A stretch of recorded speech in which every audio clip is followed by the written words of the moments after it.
Hello everyone, we're Gaming by Gaslight, and welcome to a new game that I figured we'd just sort of do a little quick sort of let's try, let's look at type thing. Endless Sky. It's a free game that I spotted on Steam a little while back, and I figured, hey, why not try a video of it just to see what you guys think. It's sort of like a space simulator, piloty, strategy type game. I'm not very good at explaining it, so I'll just jump straight on in. And we'll see when we get there. Very text-heavy, so hopefully you don't mind that. The bank's architecture is what you would have called futuristic back when you dreamed that the future would be less squalid than the present. Story above story of curves and spires and balconies, all in gleaming metal. A doorman stands by each of the heavy glass doors. You are wearing your very best clothes, but you feel shabby next to them. The loan broker's office is equally intimidating. Large computer monitors fill the walls, with stock quotes and other information spilling down them almost too fast to read. You occasionally glimpse the names of places that you have only seen in movies. Aldebaran, Terrazed, Earth. Dun dun dun. The pen is heavy as lead, but glides almost without friction as you print your initials on the bottom of the page, or of page after page of ominous legal documents and sign several dozen statements, notices, and agreements. The banker, a balding middle-aged man in a suit that you suspect costs more than the spaceship you are about to purchase, flips the pages past you quickly, uttering a curt, "Sign here, now here," as he points to each page. He moves swiftly, mechanically.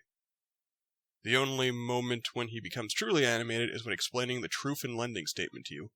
You are borrowing 480,000 credits, he says, to be repaid over the course of 1 year. Your daily interest rate is 0.4%. Which means that your daily payments are 2,500 free credits. And by the end of the year, you will have paid 434,000 credits in interest. Sign here. He grins. You sign your name one final time.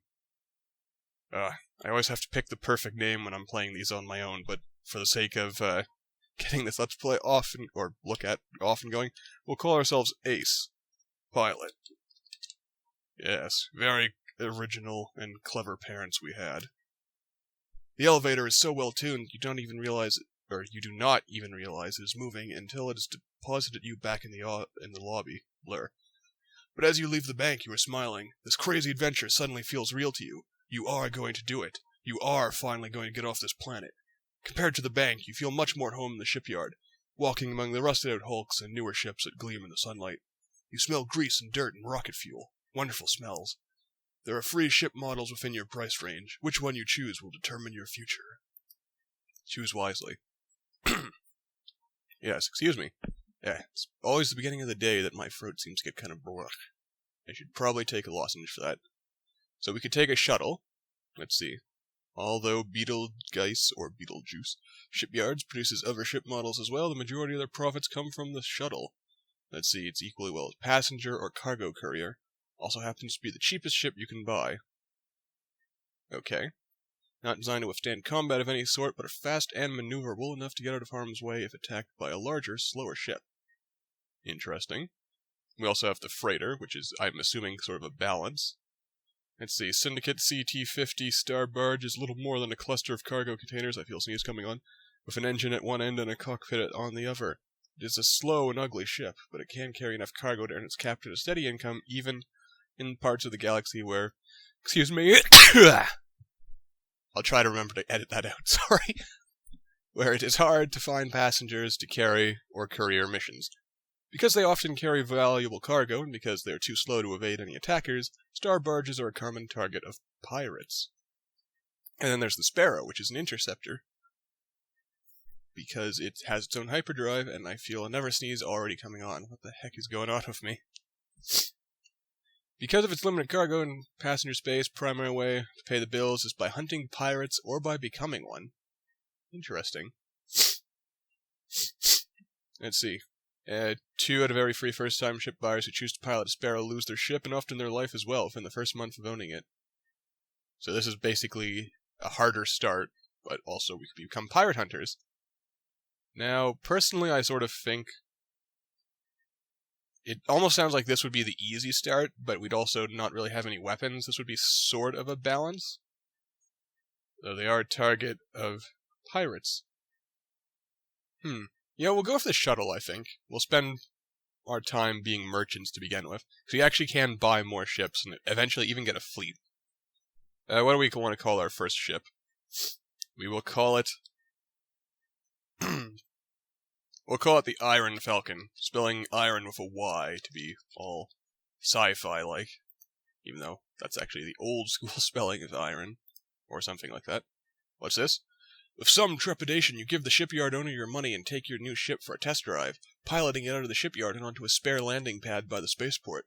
Then you get out and look the ship over a bit more closely. You are busy polishing out a few rust spots with a piece of steel wool when an old man in grease-stained coveralls walks up. "Nothing quite like buying your very first starship," he says. Should I really try giving voices to these characters? Well, no one complained about Prison Architect, so I guess I'll give it a go. Let's see. I don't really plan on getting too attached. I'll be flying something much nicer. I'll say 1, though. I'm kind of... Sure was a lot of money. More money than I have. He grins. "I know the feeling. It's a crime how much interest the banks charge to first-timers. It's been that way ever since when I first started out." "You're a captain?" you ask incredulously, due to his very backwater-sounding accent. "Was," he says. "Sold off my fleet a few days ago, and I already miss it. That's right, I said fleet. I had a fleet of starships. But it was time for me to retire." His voice trails off, then his face lights up. "Say, any chance I could hitch a ride with you? Maybe show you the ropes? Give you some pointers? I could pay you, of course." "Sure, where are you trying to get to?" Because this is obviously a tutorial, and we should probably follow the tutorial. "Well," he says, "I've got a spot reserved in a retirement home, but I don't mind taking a roundabout way to get there. For starters, how about you give me a lift to New Greenland? It's just 1 jump away from here. I can mark it on your map." "Sounds good." "Great," he says. "My name's James, by the way. Or Jim. Call me Jim." "Ace Pilot," you say. "I'm looking forward to traveling with you, Captain Pilot," says James. As you are helping him wheel his luggage aboard and showing him his bunk, he says, "Before we take off, you might head on over to the trading center and stock up on medical goods. We could sell those for a good profit on New Greenland. Or take a look at the outfitter if you like. They don't sell much here compared to the big manufacturing worlds." So we can also customize our ships. That's good to know. Let's have a look. So we could get missiles, javelins, rockets, energy blasters. I don't think we actually have any weapons on our ship at all. And you know what? We could actually buy a local map, but I don't really want to do that when we could chart the planet ourselves. Also, apparently all the planets are named after either cities or countries, apparently. Interesting. Let's go trade. So, let's buy some cheap medicine. Yeah, man, my nose is really runny and everything. And after I'm going to do a lot of editing or try to remember to edit so I get some of that out. Or some of the, Anyway, let's depart, shall we? So, I looked up the controls, at least. So, here's where we're going. Arcturus. Makes sense. Also, this little liney thing here, I think, represents, where our mission is. Also, look at this. The south, the dirt belt, the rim, Earth is somewhere over here, the core, paradise planets. Ooh, there's some more stuff over here that we can't quite see yet. Oh, that's interesting. We can actually, get a good idea of what things cost and everything. Also, it's a republic over here in this, this system. Alright. So, it's J to jump. Where are we?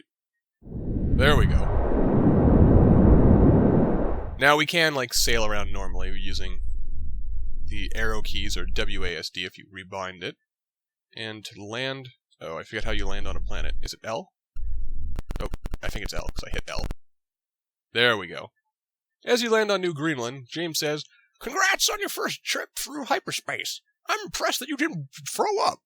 Most folks do the first time." I think I'm changing his voice again already. "Including you, you ask?" "Yeah, and then spent half an hour in orbit cleaning my cabin while hoping the passengers wouldn't come out of their bunk room and see the mess. Not my proudest moment. Anyway, here's your pay.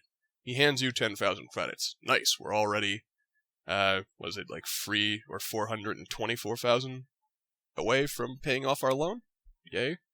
Then he adds, if you're okay with giving me a lift for a while longer, sell off any of that cargo you bought, and then meet me in the spaceport.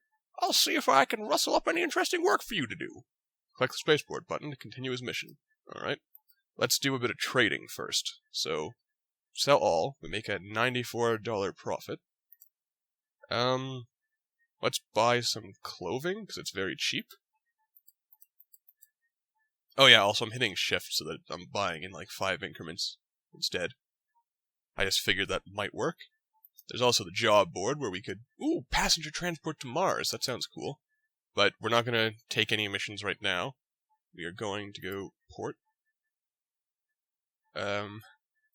Okay, here we go. Over to the spaceport.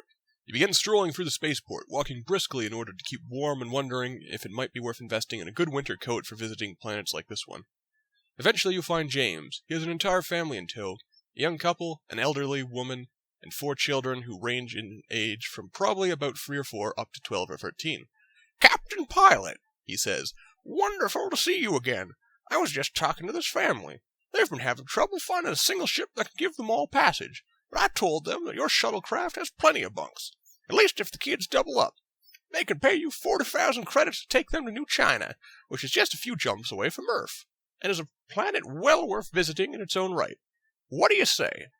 You're absolutely sure that your shuttle's not designed to fit 9 people, including yourself, but if they're willing to squeeze into the available 5 bunks, you've got no reason to discourage them. Welcome aboard.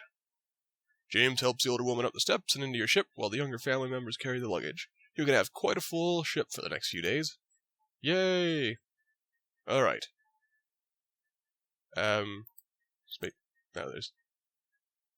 Also, we can hire a crew, by the way. Let's see here. Now, the fastest way appears to be here, but I actually did do a bit of playtesting off camera, and I know that the actual fastest way is over here, unless the game randomly generates the pathways, because in order to jump, you have to follow the paths. Alright, let's jump. Oh, also there's stuff over here. Oh yeah, there's the rules right there. Nice. What's this? Merchant ship Corona Dancer. May God go with you. Okay. That's nice of you to say. Oop. We're landing over here. New Austria. Cool. Let's see here. Ooh. Clothing is very valuable over here. Let's see. Medical supplies are low over here. Luxury goods are also pretty low. Let's buy some medical supplies. Because we can. I'm not going to hire any crew for a while because we just don't have the money for that. A job board. Delivery. 6 tons of cocktail dresses to Maelstrom. Wow. That's over there, I guess? Man, that's pretty crazy. Oh, there's Nihal. Delivery to Martini. Another delivery to Martini. To Burfin. To Norn. Lots of crazy places. We're not going to take any missions right now. We're just going to depart. We're going to take a look at our map. We're going to target a course over here and fire away. What's this? You'll probably run into raiders if you're crossing through the stars closest to the core. That's good to know. Oh, and there's no planets in the system I can land on, apparently. That's a shame. Oh, so if it's blue, there's planets I can land on. So we haven't really done anything yet when it comes to, like, actual, like, space combat or anything, but, yeah. Oop, let's land. But there is space combat in this game. I think I'll try to show that off. Except we don't have any weapons, right. Excuse me. Spaceport. Trading. Ooh, food is very high here. Excuse me. Oop, wrong thing. Job board. Done. Back to the spaceport. Oh, there's no outfitters here? Alright, map. Oh, we're one system away. Gotcha. So yeah, this is basically how it goes. You map out the system, or buy a map, I guess, if you want to save some cash. Ooh, also, oh yeah, there's the little dots on our radar. Oh, wait a minute. Preferences. Shift to select the nearest ship, and we can talk to it with T. Okay, let's try that. Shift T. No target selected.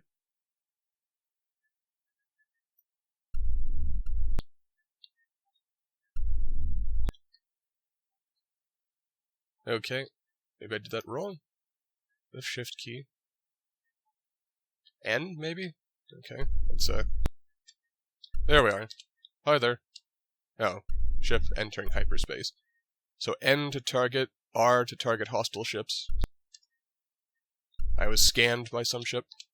Oh, we can talk to them. Ask for help, offer bribe. Interesting. They say big corporations are manipulating events in the galaxy. You don't say. Excuse me.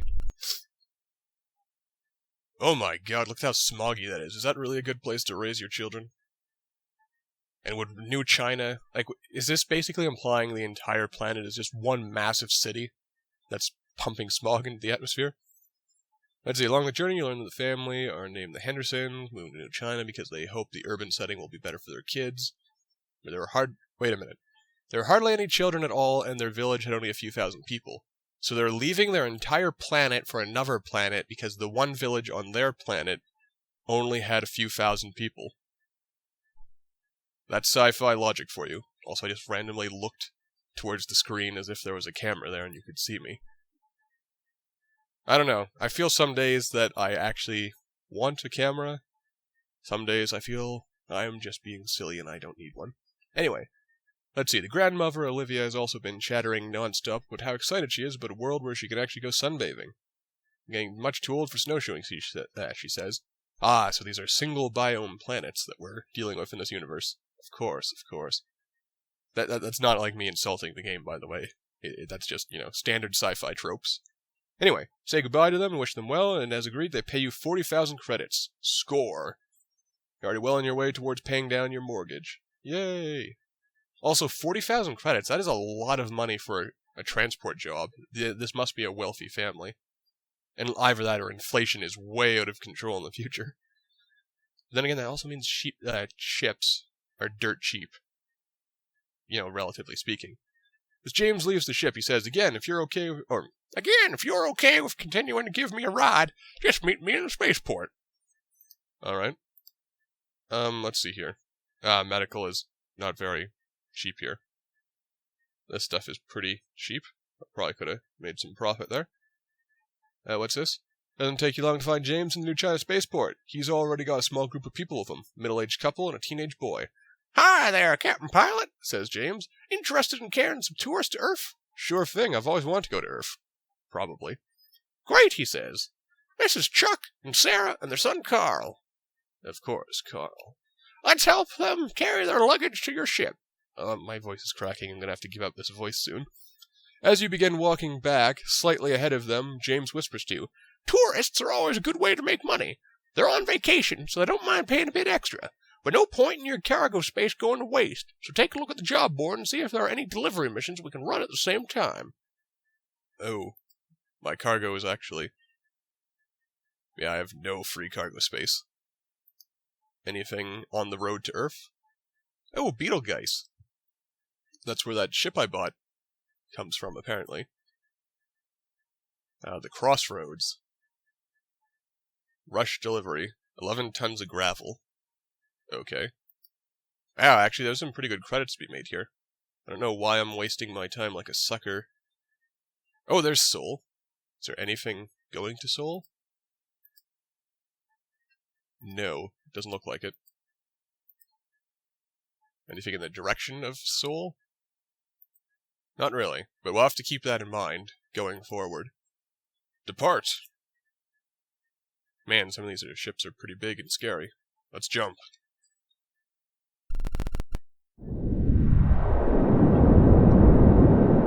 Immediately open the map. Ooh, there's a planet here. Let's take a look. Oh, there we go. Terraforming can change many things, but it cannot fix low gravity. Geyser was settled in the very first wave of space colonization. Interesting. Let's see. Damn. No profit here either. Oh well, we're slowly learning these things, so that's good, I guess. And we're probably going to wrap this episode up here. I mean, we didn't really get into the space combat aspect of things, but... Hey, we're going to Earth! There it is! Yay! Let's see. As you made the final landing descent to the surface of Earth, Chuck and Sarah were staring out the window in rapt attention, pointing out landmarks on the planet's surface. James joins in by telling you all about some of the history of the cities you're flying over. Carl, meanwhile, has spent the entire journey playing a handheld video game, and only glances out the window when the ship shakes from turbulence. Typical kids, they don't really care about anything but their video games. As they all grab their luggage and step off your ship to explore humanity's homeworld, he is still immersed in the game. Come on, kids, show some respect for your goddamn ancestors of Earth. This is like history right here. Legend. Myth. Anyway, as you collect your payment, James pulls the parents aside and says, "Watch out for pickpockets, okay? And take it from an experienced captain. You do not want to be out after dark here. Play it safe and have a great time." Oh, that makes it sound like Earth has become some sort of, like, hellhole. A wretched hive of scum and villainy. Poor Earth. You deserve better. Anyway, after they leave, James shakes his head ruefully. "It'll probably be a decade before that kid's old enough to realize what he's missing out on. Waste of money doing a trip like this with a teenage boy. They should have gone to Skymoot and seen the dragons instead." Dragons? Skymoot?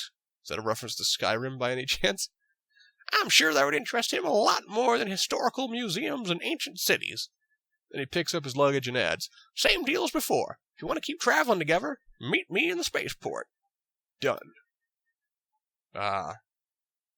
Wow, 10 times of the other inhabited planets, huh? Interesting, interesting. Of course, I guess that explains the whole New Greenland thing. It's probably relatively newly colonized, so it only has a couple of settlements or something. Anyway, moving on. Yeah, that's going to do it for this episode, so let me know what you think. This is just going to be a sort of like a one-off for now, unless you guys are actually interested in seeing more. So let me know what you think in the comments. Don't forget to like and subscribe if you haven't done so already. Your support really does mean a lot. And, yeah. I hope to do more sort of like one-off episodes like this as well, just to keep up variety on the channel and, you know, make sure that there's always something new and exciting going on. So if you have any other games you'd like me to take a look at, let me know, and I will, you know, see if maybe we cover them in a future episode. But for now, I will see you guys next time.